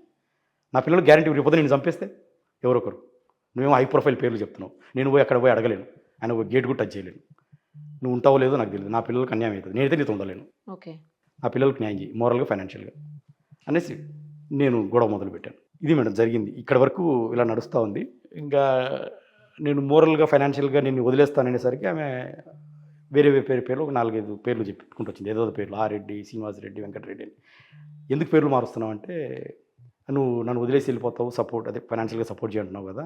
అవును మరి అడుగుతావు, నీతో అయితే ఉండలేను కదా, నీతో ఎలా ఉంటాను, నేను అల్ట్రేషన్ చేశాను, నీతో ఉండలేను, హ్యాపీగా ఉండలేను, నేను నాకు ఇబ్బంది అవుతుంది, నేనైతే వదిలేసేపటితే మ్యూచువల్ ఇచ్చేసి వెళ్ళిపో, నేను నీకేమి ఇవ్వను, నేను ఎందుకు ఇస్తాను నీకు, ఆ పిల్లని ఆడపిల్ల నేను చూసుకుంటాను, నువ్వు నన్ను వదిలేసి వెళ్ళిపో జీవితం నుంచి మ్యూచువల్ ఇచ్చేసి. అట్లా వెళ్ళిపోతా నేను, నాకు 42 ఏళ్ళు, నా ఆడపిల్లలు నా సొంత పిల్లలు, నేను ఇప్పుడు వెళ్ళి ఏం చేయాలి, ఎక్కడికి వెళ్ళాలి నేను, నాకు మ్యూచువల్ ఏది ఇవ్వాలన్నా సరే నాకు న్యాయం చేయాలి, నువ్వు ఆ ఎవరి బిడ్డ అయినా కానీ నాకు సంబంధం లేదు, నువ్వేమో డాక్యుమెంట్ చూపించట్లేదు. అక్కడ స్టార్ట్ అయింది మేడం. ఒక 2-3 వారాలు మళ్ళీ వేరే పేర్లు చెప్పింది. నేను ఫైనాన్షియల్గా డిమాండ్ చేస్తున్నాను కదా, అంటే నాకు సపోర్ట్ కావాలని. ఆమెనే అందులో నేను 30 కోట్లు అడిగానని అది ఒక డ్రామా క్రియేట్ చేస్తాను, 30 అడిగాను, 75 కోట్లు అడిగాను, ఏదైనా నాకైతే న్యాయం జరగాలి మోరల్గా ఫైనాన్షియల్గా, అప్పుడే నీకు మ్యూచువల్ పెడతాను నేను. ఓకే, అది నా డిమాండ్ మేడం. ఆ రోజున ఒక 2 వారాలు అయింది, ఏదో పేర్లు చెప్పింది, నాకు చిరాకు వచ్చేసింది. అప్పటికి 3-4 నెలలు అయిపోయింది, నాకు స్ట్రెస్ ఉంది బాగా. డైరెక్ట్ ఇదంతా ఎందుకు, డైరెక్ట్ అపోలో హాస్పిటల్కి వెళ్ళిపోయింది, డెలివరీ అయింది, వైజాగ్ అపోలో హాస్పిటల్లో డెలివరీ అయింది. నేను హస్బెండ్ కదా, డైరెక్ట్గా వెళ్ళిపోయి మార్నింగ్ 4 o'clock వెళ్ళిపోయి, నేను పలానా April 15th బేబీ కొట్టారు శాంతి అనే అమ్మాయికి, వాళ్ళ హస్బెండ్ నేనంటే వాడు కంప్యూటర్లో కూర్చొని కొట్టి శాంతి అని పేరు కొట్టాడు, డేట్ కొట్టాడు, కొడతాను మదన్ మోహన్ అని పేరు అడిగాడు, మీ పేరు ఏం పేరు అని అడిగాడు. మదన్ మోహన్. ఎవరు మీరు అంటే లీగల్గా వాళ్ళ హస్బెండ్ అన్న, లీగల్ కాదు వాళ్ళ హస్బెండ్ అన్న, అవును పేరు ఉంది అక్కడ, వెంట ప్రింట్అవుట్ తీసి ఇచ్చేసాడు. నాకు ఇది కాదు కదా సార్, నాకు ఇంకా డీటెయిల్స్ కావాలి అంటే 11 గంటలకు మార్నింగ్ కేస్ షీట్స్ దొరుకుతాయి, అక్కడికి వెళ్ళండి సార్. నేను 11 o'clock వెయిట్ చేసి 4,000 పే చేసి మదర్ది బేబీ సపరేట్గా కేస్ షీట్స్ తీసుకున్నాను. ఓకే, ఆ కేస్ షీట్స్ తీసుకుంటే నాకు అక్కడ ఆశ్చర్యమైన ఇన్ఫర్మేషన్ ఏంటంటే, ఫాదర్ హస్బెండ్, బేబీ ఫాదరు శాంతి హస్బెండ్ పేరులో ఒక కొత్త పేరు ఉంది, పి సుభాష్ అని. వాడు ఎవడో నాకు తెలియదు అసలు. పి సుభాష్ అంటే పి అంటే పోతిరెడ్డి సుభాష్ రెడ్డి. వాడు ఎవడో తెలియదు, ఎప్పుడు వినలేదు, ఎప్పుడు 1-2 సార్లు శాంతి అనింది ఆ పేరు, నా ఫ్రెండ్ అడ్వకేట్ ఇది. వాడు ఎవడో నాకు తెలియదు. శాంతికి నేను చెప్పకుండా వెళ్ళాను హాస్పిటల్కి, ఇట్లా సతాయిస్తుందని. వాడి మీద ఇన్వెస్టిగేషన్ చేశాను, ఎవడు వీడు పి సుభాష్ అని. నా ఇన్వెస్టిగేషన్ అర్థం ఏంటంటే, వాడు Pothireddy Subhash Reddy, son of Pothireddy Thimmareddy from Peeleru, Chittoor. ఆడు special government pleader revenue for Andhra region in high court of Vijayawada, Andhra Pradesh. ఆ మనిషి ఎవరంటే విజయసాయి రెడ్డి గారు నామినేట్ చేసినటువంటి జీపీ. జీపీ అనేది నామినేటెడ్ పోస్ట్, అది ఏ పొలిటికల్ పార్టీ వస్తే వాళ్ళని కొంతమందిని పెట్టుకుంటారు. సో ఆయన government pleader, nominated by Vijayasai Reddy sir. అది ఆయన రికార్డ్ చేసిన, నిన్న వైరల్ కూడా రికార్డ్ వచ్చింది. ఆ రికార్డులో ఆయన కూడా సుభాష్ రెడ్డి గారు కూడా రెఫర్ చేశారు విజయసాయి రెడ్డి గారి పేరు. సో నేను ఆ రీసెర్చ్ చేస్తే ఆయన బయోడేటా అసలు ఎవరు ఏంది, ఆయన హైదరాబాద్లో ప్రాక్టీస్ చేశాడు అంతా తెలిసింది. ఆయనకు ఒక పెళ్ళి అయిందని, ఒక కూతురు ఉందని, 9th క్లాస్ కూతురుంది, ఆ రవీంద్రబాద్ వెనకాల ఇల్లు ఉందని, ఇక్కడ ప్రాక్టీస్ చేశాడని అది తెలుసు. నేను ఇవన్నీ శాంతికి చెప్పకుండా, శాంతి ఆ రోజున హాస్పిటల్లో నీకు సైన్ ఎవరు పెట్టారు, డెలివరీ అప్పుడు అటెండ్ ఎవరన్నా, అక్కడ కూడా అబద్ధాలే. ఒకసారి డాక్టర్ శ్రీదేవి అంటది, ఒకసారి ఇది ఫ్రెండ్స్ అంటది. ఎవరమ్మా ఎవరు ఈ పి సుభాష్, అప్పుడే నేనే చెప్పాను, ఈ పి సుభాష్ ఎవరన్నా నేను. వెళ్ళావా హాస్పిటల్కి అనేది, అవును వెళ్ళాను. ఎవరు పి సుభాష్? అవును నా ఫ్రెండ్ అని. ఆయన పర్టికులర్ ఎందుకు వచ్చి పెట్టాడు, అక్కడ వైజాగ్లో మీ అమ్మ ఉంది, మీ నాన్న ఉన్నాడు, మీ చెల్లి ఉంది, మీ ఫ్రెండ్స్ ఉన్నారు, వేరే వాళ్ళు కొలీగ్స్, ఆయన ఎందుకు వచ్చి పెట్టాడు? అదే నాకు ఉన్నాడు, పిలిపించాను, మీ ఇద్దరు ఫ్రెండ్స్ పిలిపించాను, పెట్టాడు, అంతే చెప్పింది నాకు. నేను ఒక వారం ఆగేసి సుభాష్కి ఫోన్ చేశాను. సుభాష్ గారు ఇది స్టాండ్, నేను పలానా ఈ మధ్య నాకు వినిపిస్తుంది ఏంటంటే, నా బాబీ కదా, నాకు బేబీ కదా నాకు అర్థమైపోయింది. మీరేమో అక్కడ నేను హాస్పిటల్ మెడికల్ రికార్డ్స్ ఇస్తే మీ పేరు ఉంది అక్కడ, మీ స్టాండ్ ఏంది దీని మీద అడిగాను. ఏం లేదండి, నేను వాళ్ళ ఫ్రెండ్ని, ఆ రోజున అక్కడ ఉన్నాను, శాంతి పిలిచింది, సైన్ పెట్టాను. అట్లా పెడతారు సార్ మీరు సైన్? మీరు అడ్వకేట్, గవర్నమెంట్ ప్లీడరు, ప్రభుత్వ న్యాయవాది, ఎట్లా సైన్ పెడతారు ఫాదర్ హస్బెండ్గా అంటే అవునండి తప్పే ఉంది, దాంట్లో ఒక మానవతావాదిగా పెడతారు, తప్పే ఉంది అని పిలిచారు, నేను పెట్టాను. నేను ఇప్పుడు స్టాండ్ చెప్తున్నాను, నేను DNA టెస్ట్కైనా రెడీ, మీరు ఎక్కడికి పిలిచినా రెడీ, నా ఇంటికి ప్రూవ్ చేసుకుంటాను అని అంటాడు ఆయన. సరే సార్ మీరు లాస్ట్ వరకు అదే స్టాండ్ మీద ఉండాలని చెప్పాను. మీరు లాస్ట్ వరకు అదే స్టాండ్ మీద ఉండాలన్నాను. సరే సార్ ఉంటాను అన్నాడు. అది ఫస్ట్ కన్వర్జేషన్. తర్వాత ఒక 2-3 వీక్స్ అయిన తర్వాత అంటే మీకు ఆయన మీద కూడా డౌట్ ఉండేనా అప్పటికి? డాక్యుమెంట్ చూసిన తర్వాత ఆయన మీద డౌట్ వచ్చింది నాకు. Okay okay. ఆయన ఎందుకు పెడతారు సార్, ఎవరైనా సహాయం చేస్తారు కానీ డాక్యుమెంట్ మీద సిగ్నేచర్లు పెట్టారు కదా, అది ఫాదర్ హస్బెండ్గా చదువులేని వ్యక్తి కాదు, గవర్నమెంట్ పీడర్. సో నాకు డౌట్ వచ్చింది. ఆయన ఏమంటే మామూలుగా పెట్టాను అంటాడు. మామూలుగా పెడితే ఫ్రెండ్గా పెట్టు, అటెండ్గా పెట్టు, గార్డియన్గా పెట్టు, ఫాదర్ హస్బెండ్కి పెట్టడం అని నేను క్వశ్చన్ గట్టిగా అడిగాను. లేదు సార్ నేను గట్టిగా చెప్తున్నాను, నా స్టాండ్ ఇదే, నేను అట్లే పెట్టాను, ఫ్రెండ్గా మామూలుగా అటెండ్గా పెట్టమంటే పెట్టాను, ఫాదర్ హస్బెండ్ పంచాయతీ నాకు తెలియదు అంటాడు. ఇక్కడ అలాగే ఉందండి అన్నాను. మీరు లాస్ట్ వరకు అదే స్టాండ్ మీద ఉండండి, నార్మల్గా పెట్టానని చెప్పండి, అదే స్టాండ్ మీద ఉండండి, DNA టెస్ట్కి రెడీ అంటే రెడీ అన్నాడు. ఇది మేడం ఫస్ట్ కన్వర్జేషన్. సెకండ్ కన్వర్జేషన్లో నేను నా అడ్వకేట్ తోటి ఒక 2-3 వీక్స్ అడ్వకేట్ తోటి కాల్ చేస్తే కూడా అదే స్టాండ్ చేసి చెప్పాడు, అంటే నేను న్యూట్రల్గా పెట్టాను అని. అది రికార్డ్ చేశాం. అప్పుడు విజయసాయిరెడ్డి సార్ పేరు, శాంతి పేరు ఆ రికార్డులో చెప్పారు. రికార్డు వైరల్ అవుతా ఉంది. నేనే ఇచ్చాను రికార్డు, అది వాయిస్ రికార్డు. అందులో సార్ పేరు, నేను వైజాగ్లో ఉన్నప్పుడు గీతం యూనివర్సిటీ ల్యాండ్స్ కొట్టేయడం విజయసాయిరెడ్డి సార్ ఆధ్వర్యంలో శాంతి అక్కడ పరిచయం, అది నాకు శాంతికి ఎటువంటిది లేదు సంబంధం అని ఆయనే చెప్తున్నారు. ఇది మేడం జరిగింది ఇక్కడ. సో ఇంకొకసారి కూడా మాట్లాడాను విజయసాయిరెడ్డి సార్ ఆయన పేరు సుభాష్ రెడ్డి తోటి, కొద్ది హీటెడ్ ఆర్గ్యుమెంట్లో మాట్లాడాము. ఎందుకంటే ఆయన మీద నాకు అనుమానాలు ఉన్నాయి, అందరూ ఆయనే చెప్తున్నారు అక్కడ ఎంక్వైరీలో అనేసి గట్టిగా నేను అరిచాను, బాగా తిట్టాను కూడా. సో ఇప్పుడు నా పాయింట్ ఏంటంటే ఆ బేబీ నా బేబీ కాదు. కొంత డౌట్ ఏంటంటే ఆ వచ్చిన 1 వీక్లో శాంతితో ఉన్నాను కాబట్టి కొంత ఛాన్స్ ఉండొచ్చేమో అని శాంతి, కానీ మెడికల్ రికార్డ్ చూసిన తర్వాత నా బేబీ కాదని కన్ఫర్మ్. మెడికల్ రికార్డ్స్ ఎందుకంటే 2 months బేబీ ఆల్రెడీ ఉంది కదా. నేను ఆ మెడికల్ రికార్డ్స్ అపోలో హాస్పిటల్లో డాక్యుమెంట్ తీసాను కదా, దాంట్లో LMP అని ఉంటుంది, లాస్ట్ మెన్స్ట్రువల్ పీరియడ్ అని. ఆ LMP వచ్చేసి 28th జూలై చూపిస్తూ ఉంది. 28th July 2022. నేను వచ్చింది సెప్టెంబర్ 19th 2022. అంటే last menstrual period 28th July, నేను వచ్చింది సెప్టెంబర్లో. అప్పటికి 2 months బేబీ ఉన్నట్టు తనకు డాక్యుమెంట్ చూపించింది. Okay. So it is confirm, it is not mine. Now the question is Subhash Reddy. నా మెడికల్ రికార్డ్స్ ప్రకారం సుభాష్ రెడ్డి గారు నేను కాదని స్టాండ్, మరి ఎవరు? అది నాకు శాంతి ఆన్సర్ చేయాలి. నేనేమంటే నీకు మ్యూచువల్ ఇచ్చేస్తానమ్మా, నిన్నైతే ఎలుకునేది లేదు, అందులో డౌట్ లేదు, నాకు 2 ఆడపిల్లలు ఉన్నారు, నాకు పక్క ఫాదర్ కావాలి, నేను ఎవరితో పడుకుంటే నీకెందుకు రాబాయ్, నువ్వంటే నాకు ఇష్టం లేదు, ఎగ్జిట్ అయిపో లైఫ్లోంచి అంటాను. ఎగ్జిట్ అవుతానమ్మా తల్లి, అందులో డౌటే లేదు, కానీ ఎగ్జిట్ అయ్యే ముందు నాకు కరెక్ట్ కన్ఫర్మేషన్ కావాలి. రేపొద్దున నా పిల్లోడు, రేపొద్దున తండ్రి నా దగ్గరికి వస్తే నాకు ఫ్యూచర్ కాంప్లికేషన్స్ కన్ఫ్యూషన్ చాలా ఉంటాయి. నాకు ఎవరో DNA టెస్ట్ ద్వారా కావాల్సిందే నేను. సో నాకు ఈ ఫస్ట్ 4 నెలలేమో, ఫస్ట్ 12 నెలలు నేనని చెప్పింది శాంతి తండ్రినని, తర్వాత ఒక 4 నెలలు విజయసాయిరెడ్డి సార్ అని చెప్పింది. ఆ తర్వాత మెడికల్ రికార్డ్స్ చూస్తేనేమో సుభాష్ రెడ్డి పేరు ఉంది. సో ఇక్కడ నాకు కన్ఫ్యూజన్ స్టార్ట్ అయ్యి ఆ ఫ్రస్ట్రేషన్ 5-6 నెలలు ఫ్రస్ట్రేషన్ తట్టుకోలేక తన ఆఫీస్కి వచ్చి డ్యామేజ్ చేసింది, నువ్వు మ్యూచువల్ ఇస్తావా లేదా అని. అప్పటికే నేను మ్యూచువల్ అప్లై చేసిన మాట వాస్తవమే. ఓకే. అంటే నేను ఆమెను వదిలించుకోవాలనుకున్నాను. అప్లై చేశారా? జస్ట్ ఒక 1 month 2 months కింద అప్లై చేశాం. వదిలించుకుందామని అప్లై, ఏ రోజుకైనా తెలుస్తుంది వదిలించుకుందాం స్లోగా నేను ప్రిపేర్ వెంటనే. సో వైజాగ్లో మ్యూచువల్ వేసుకున్నాం. కానీ ఆమె 2016లో విడిపోయినట్టు ఒక డ్రామా చేస్తూ ఉంది. 2016లో విడిపోలేదు మేడం. యాక్చువల్గా ఏంటంటే మొన్న జూన్లో 2016లో ఒక ఎంటీ డాక్యుమెంట్ తెచ్చుకొని దాంట్లో ఆమె దస్తావేజ్ రాయించుకొని సిగ్నేచరు మొన్న జూన్లో సైన్ పెట్టాను. అంటే పాతదే అన్నట్టు. ఓహో. పెద్దల అంటే మీ ఎస్టీ ట్రైబ్స్ కదా, అవును ట్రైబ్స్, పెద్దల పంచాయతీలో తెగింది అని స్క్రిప్ట్ రాసుకొని 2016 డాక్యుమెంట్ ఎంటీ డాక్యుమెంట్ తెచ్చుకొని స్క్రిప్ట్ రాసుకొని నాకు జూన్లో సైన్ తీసుకుంది. అది ఎందుకు తీసుకుందంటే నేను ఆమెతో విడిపోవాలనుకున్నాను కాబట్టి కొన్ని మ్యూచువల్కి వెళ్ళాలనుకున్నాము, కొన్ని కండిషన్స్ పెట్టింది. పెద్దల ఆస్తి తన పేరు మీద ఉంది ఊరిలో, పెళ్ళైన కొత్తలో ఆమె కొంత రాశాను స్థలం, ఇల్లు, అది రిలింక్విష్ చేయాలంటే ఇది సైన్ పెట్టు అనింది. ఎలాగో వదిలించుకోవాలనుకుంటున్నాం కదా, నేను ఏది ఇస్తే నేను టక్కుని సైన్ పెట్టేసింది దాని మీద. ఆ అక్క ఏం చేసిందంటే ఆ డాక్యుమెంట్ తీసుకెళ్ళి, అంటే భయపడిచిందుకున్నాను, నువ్వు ఎలాగో మ్యూచువల్ వెళ్ళాల్సింది, నీకు ఆప్షన్ లేదు, నువ్వంటే నాకు ఇష్టం లేదు, ఆ బిడ్డ నీ బిడ్డ కాదు. నయానా ట్రై చేసింది, లేకపోతే భయానకు వచ్చింది. నయానా వినకపోతే భయానా, నువ్వు ఉండవు, హై ప్రొఫైల్ పిల్లోడు, నీ బిడ్డ అయితే కాదు, నాతో నీకేం పని అసలుకి, నేనే వద్దంటాను కదరా పోరా, నీకు బొజ్జ ఉంది, నీకు పొట్ట ఉంది, నీకు బట్ట ఉంది అంటే ఇంకా రకరకాలుగా డిమోరలైజ్ చేయడం. అంటే ఎంత డిహ్యుమిలేట్ చేయాలో అంత హ్యూమిలేట్ చేయడం. అంటే మా మధ్యలో ఏ గొడవలు, ఎప్పుడైతే జాబ్ వచ్చిందో ఇప్పుడు హై ల్యాండ్స్, అది మరి ఏం మారిందో మైండ్ సెట్ మొత్తం మారిపోయింది అమ్మాయికి. సో ఇది జరిగింది మేడం. ఇప్పటి వరకు వచ్చిందంటే ఇక నేను మ్యూచువల్ ఇస్తా అని చెప్పి లాస్ట్ మినిట్లో మ్యూచువల్ డ్రాప్ అయిపోయాను. మ్యూచువల్ నేను కంటెస్ట్ చేస్తాను. ఎప్పుడైతే మ్యూచువల్ డ్రాప్ అవుతానన్నానో తన కోపం వచ్చేసింది, నన్ను చీట్ చేసింది. నేను కూడా కొన్ని కారణాల వల్ల మ్యూచువల్ డ్రాప్ చేసి, అంటే మ్యూచువల్ అమ్మని కంటెస్ట్ చేస్తాను, రేపొద్దు నాకు ఇబ్బంది అవుతుంది, తప్పు సత్యం చచ్చిపోకూడదు, నిజం చచ్చిపోకూడదు, కంటెస్ట్ చేసి నువ్వు చేసిన తప్పు చెప్పి కోర్టుకి ఎగ్జిట్ అవుతానని చెప్పాను. ఎప్పుడైతే డ్రాప్ అవుతానో ఆఫీస్కి వచ్చి గొడవ చేసింది 1 వీక్ కింద. ఓకే. ఆఫీస్కి వచ్చి నేను కన్నా బిడ్డకి మదన్ తండ్రి కాదని చెప్పేసింది ఆఫీస్. నాకు అది పెద్ద డ్యామేజ్ కదా మేడం, అది సైలెంట్గా అయిపోవాలనుకున్నదాన్ని. నువ్వు ఇట్లా చేస్తావని నేను ఆఫీస్కి వెళ్ళి లెటర్ పెట్టేశాను కమిషనర్కి. సార్ ఇది జరిగింది, ఆ బిడ్డకి తండ్రి ఎవరో నాకు తెలియదు, నాకున్న ప్రకారం తను చెప్పిన ప్రకారం ఫస్ట్ నా నెల విజయసాయి పేరు చెప్పింది, మెడికల్ రికార్డ్స్ ఓపెన్ చేస్తే సుభాష్ రెడ్డి పేరు ఉంది. వీళ్ళిద్దరే నాకు అనుమానం, వీళ్ళిద్దరిలో DNA టెస్ట్ చేసి ఎవరో నాకు చెప్పండి, మీ ఎంప్లాయీ కాబట్టి. అప్పటికే అమ్మాయి సస్పెండ్ అయింది ఆఫీస్లో, అప్పటికే సస్పెండ్ చేశారు వేరే గ్రౌండ్స్ కింద, వేరే గ్రౌండ్స్ కింద సస్పెండ్ చేశారు. ఆ లెటర్ యాక్చువల్గా అయితే లీక్ అవ్వకూడదు, మరి వీళ్ళకున్న లోపల రాజకీయాల వలన ఏదో ఆ లెటర్ లీక్ అయిపోయింది. ఎప్పుడు ఇచ్చారు అది మీ లెటర్? జస్ట్ ఒక 1 వీక్ కింద మేడం, మంగళవారం, అదే 3-4 రోజుల కింద. ఆమె ఎప్పుడు సస్పెండ్ అయింది? అప్పటికే ఒక 1 వీక్ ముందు సస్పెండ్ అయింది. ఆమె సస్పెండ్ అయిన 1 వీక్ నేను వెళ్ళాను. అంటే మీరు డైవోర్స్ తీసేసుకోవాలని మ్యూచువల్ డైవోర్స్కి సైన్ బేడ్ కూడా పెట్టేశారు ఆల్రెడీ. పెట్టేసిన తర్వాత మళ్ళీ మీకు వద్దనుకొని మళ్ళీ ఎందుకు ఆమెతోటి ఇష్యూస్కి వెళ్తున్నారు? అసలు అంతటితో వదిలేయచ్చు కదా, ఇష్టం లేనప్పుడు ఎందుకు అనేది ఒక క్వశ్చన్ రైజ్ అవుతా ఉంది. Exactly madam. యాక్చువల్గా నేను మ్యూచువల్ వెళ్దాం అనుకున్న మాట వాస్తవమే.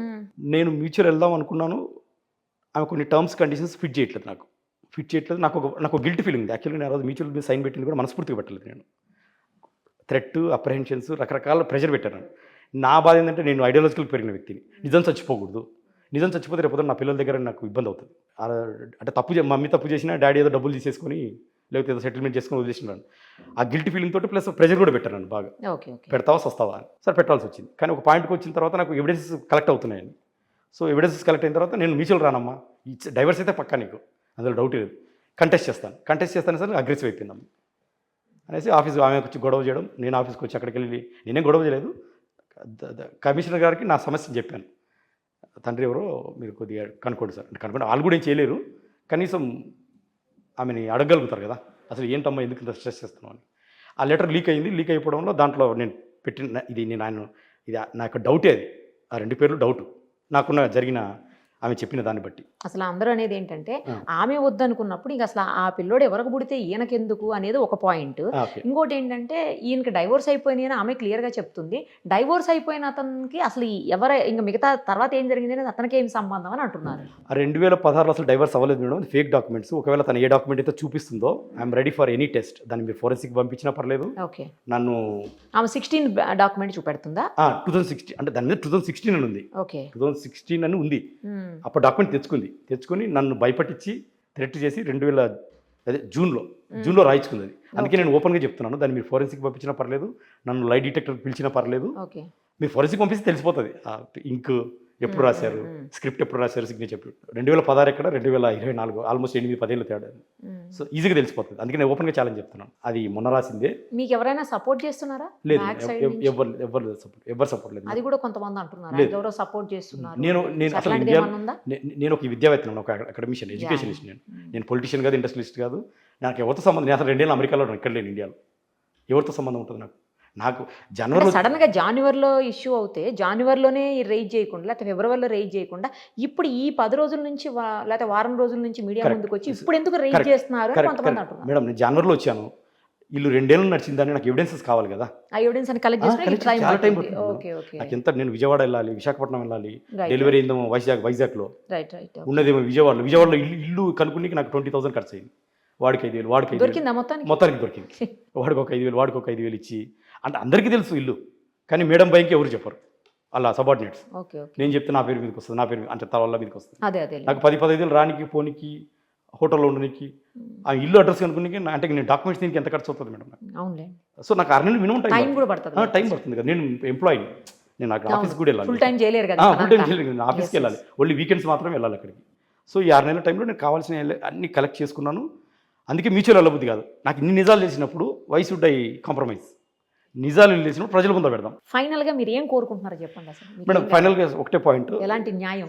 ఇప్పుడు ఆ బేబీ నా బేబీ కాదనేది నాకు తెలిసిన విషయము.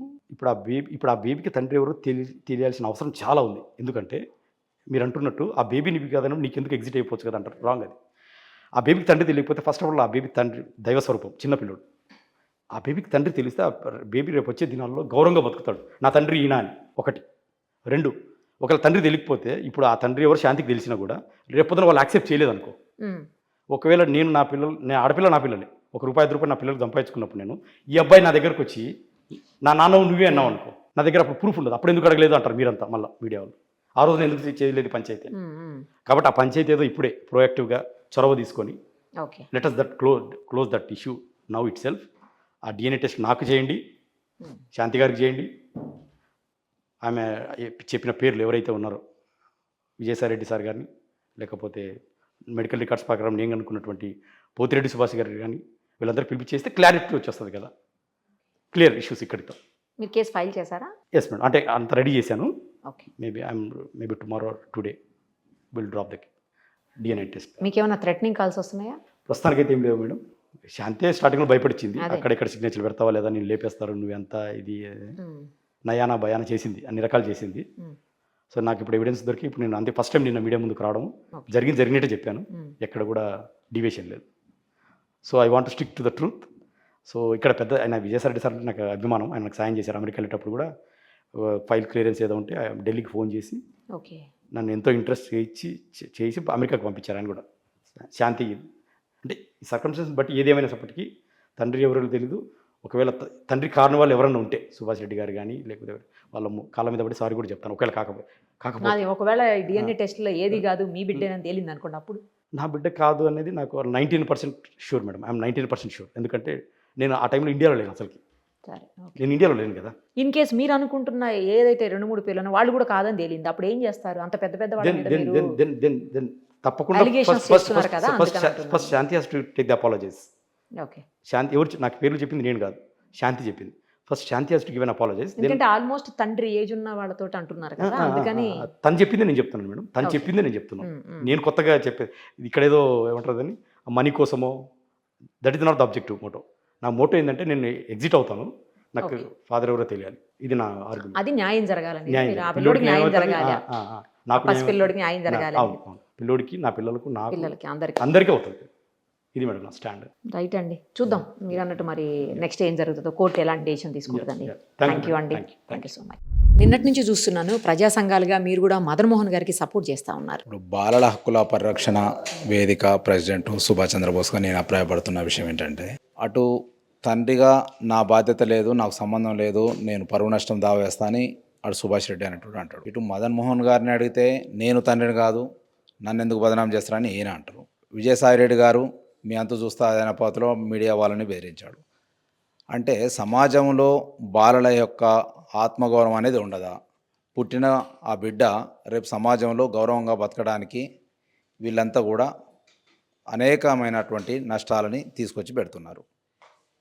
ఆ బిడ్డ రేపు సమాజంలో గొప్ప స్థితికి రావాలంటే సమాజం ఈసడింపులు ఉండకూడదు. మరి శాంతి ఇంతవరకు నోరు తెరవలేదు. సుభాష్ రెడ్డి పేరు చెప్పింది, ఆమె స్పష్టంగా చెప్పలేదు. సుభాష్ రెడ్డి నేను పరువు నష్టం దావేస్తున్నాడు. మేము ఇదే విషయం మీద రేపు ఆంధ్రప్రదేశ్ యొక్క హోంమంత్రి గారిని, అలాగే లోకేష్ గారిని, అలాగే ముఖ్యమంత్రి వీలైతే చంద్రబాబు నాయుడు గారిని కూడా కలిసి ఆ బిడ్డ ప్రాణం కాపాడాలి, ఆ బిడ్డ మానము కాపాడాలి, ఆత్మగౌరవం కాపాడాలి. తండ్రి ఎవరో లేకుండా తెగిపడ్డా నింగి చుక్కలం, మేము చెత్త కుండి కాడి కుక్కలం, అయినా మేం భారతీయులం, అయ్యో అయ్యమ్మ లేనియా నాదన్. ఏంటండి 75 ఏళ్ల స్వతంత్ర భారతవనిలో చదువుకున్న వాళ్ళు, దేశానికి చట్టాలు చేయవలసిన వాళ్ళు, దేశానికి మేలు చేయాల్సిన వాళ్ళు, మేధావులు ఇదా చేసేది? ఎవరన్నా అవగాహన లేని వాళ్ళు చేస్తే మనం హక్కున చేర్చుకోవాలి ఆ బిడ్డని, అటువంటి వాళ్లకు దారి చూపాలి. ఇక్కడ శాంతి చదువుకున్నది ఉన్నతమైనటువంటి స్థానంలో ఉన్నది, మదన్ మోహన్ గారు చదువుకున్నాడు ఉన్నతమైన స్థానంలో ఉన్నారు. ఆరోపణలు ఎదుర్కొంటున్నటువంటి విజయసాయిరెడ్డి గారు ఈ దేశానికి చట్టాలు చేయాల్సి దేశాన్ని ఒక సక్రమమైన మార్గంలో నడపడానికి ఉన్నతమైనటువంటి పదవిలో రాజ్యసభ మెంబర్ అంటే మామూలు విషయం కాదు. అటు మదన్ మోహన్ గారు, మన సుభాష్ రెడ్డి గారు హైకోర్టు అడ్వకేట్గా ఉన్నారు. వీళ్ళే ఈ రకమైన పరిస్థితి తీసుకొచ్చి వీళ్ళందరి ఘర్షణలో, పెద్ద పెద్ద పుల్ల ఘర్షణలో పాపం సమిదలాగా ఆ బిడ్డ నలిగిపోతుండు. ఆ బిడ్డకు ఏమీ తెలియదు, పసిబిడ్డ, తండ్రి ఎవడో తెలియదు. అంటే రేపు సమాజం ఎంత ఈసడింపు, నీ తండ్రి ఎవడరా తెలియదండి. ఆ మధ్యకాలంలో పుష్ప సినిమాలో ఇంటి పేరు లేనందుకు వాడు ఎంత అవమానాలకు గురయ్యి, ఎంత ఆవేదనకు గురయ్యి, ఒక ఇంటి పేరు కోసము ఆవేదన పడితే, రేపు తండ్రి ఎవడో తెలియకుండా ఈ ముగ్గురు, ఒక తల్లి ముగ్గురు తండ్రులా అని ఈసడింపులు ఉంటే ఎంత అవమానంగా ఉంటుంది. కాబట్టి ఆ బిడ్డ గౌరవంగా బతకాలి. ఆ బిడ్డకి ఏం జరిగినా కానీ వీళ్ళందరినీ కూడా మదన్ మోహన్తో సహా మిమ్మల్ని వదిలిపెట్టము, ఆ పాపం ఉట్టిగానే తలగదు, ఆ బిడ్డకు ఏం జరిగినా ప్రభుత్వం బాధ్యత వహించాలి, ఆంధ్రప్రదేశ్ ప్రభుత్వం బాధ్యత వహించాలి. ఆ బిడ్డకు ఏం జరిగినా కానీ, ప్రాణాలకు నష్టం జరిగిన శాంతి గారు కానీ, లేకుంటే మదన్ మోహన్ కానీ, విజయసాయి రెడ్డి గారు కానీ, లేకుంటే సుభాష్ రెడ్డి గారు కానీ, ఎవరు అయితే ఆరోపణలు ఎదుర్కొంటూ వాళ్ళందరి మీద కూడా యాక్షన్ తీసుకోవాలి. ప్రభుత్వం తక్షణం స్పందించి సుమోటోగా ఈ 3-4 రోజుల నుంచి జరుగుతున్నటువంటి ఈ విషయాల్ని సుమోటోగా స్వీకరించి ఆ బిడ్డ యొక్క ప్రాణాలను కాపాడాలి. ఆ బిడ్డ యొక్క గౌరవాన్ని కాపాడటానికి తక్షణమే వీళ్ళందరి మీద కూడా డిఎన్ఏ టెస్టుకు వీళ్ళందరినీ కూడా కస్టడీలోకి తీసుకొని డిఎన్ఏ టెస్ట్ బలవంతంగానైనా చేయాల్సిన అవసరం ఉంది. డిఎన్ఏ టెస్ట్ చేయాలనేది బాలల హక్కుల సంఘంగా మేము డిమాండ్ చేస్తున్నాం రాష్ట్ర ప్రభుత్వాన్ని. సుమన్ టీవీలో మీ పర్సనల్ అండ్ బిజినెస్ ప్రమోషన్స్ కోసం కింది నెంబర్కి కాంటాక్ట్ చేయండి.